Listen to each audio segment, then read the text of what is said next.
मी पण असा जबरदस्तीने झालेला कवी आहे. राजेंद्र कांबळे साहेबांसोबत कवी संमेलनाला जात जात जात मला थोडीशी कवितेची आवड निर्माण झाली आणि मी पण कविता करायला सुरुवात केली. माझ्या कवितेचं नाव आहे चौकीदार. भारत माता की जय वंदे मातरम म्हणत, भारत माता की जय वंदे मातरम म्हणत दिल्लीच्या तख्तावर बसला आहे. भारत माता की जय वंदे मातरम म्हणत दिल्लीच्या तख्तावर बसला आहे. दिवसा डवळ्या आया बहिणीची नग्न धिंड निघते. सांग भारत माते तुझा चौकीदार कसला आहे. सांग भारत माते तुझा चौकीदार कसला आहे. स्त्री सन्मान लोकशाही संविधान कोणीच इथं मानत नाही. स्त्री सन्मान लोकशाही संविधान कोणीच इथं मानत नाही. खचून भरलाय मनू यांच्या डोक्यात, खचून भरलाय मनू यांच्या डोक्यात मानवतावादाला इथं कोणी जाणत नाही. स्त्री सन्मान लोकशाही संविधान कोणीच इथं मानत नाही.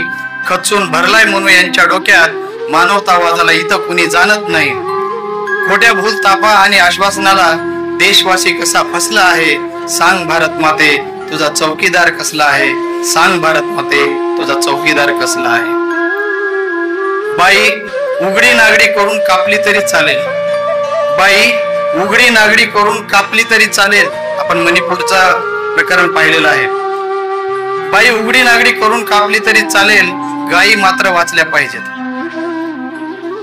बाई उघडी नागडी करून कापली तरी चालेल. गायी मात्र वाचल्या पाहिजेत. महागाई, भ्रष्टाचार, बेरोजगारी, बलात्कार, बुद्धिवंत मात्र जेलमध्ये सडत आहे. शाळा पडल्या सडल्या तरी चालेल.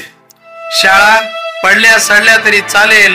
मंदिराचा कळस मात्र उंच गगनी चढत आहे. मन की बात करत करत लोकशाहीच्या गळ्याला हुकुमशाहीचा फास आवळून बसला आहे. सांग भारत माते तुझा चौकीदार कसला आहे.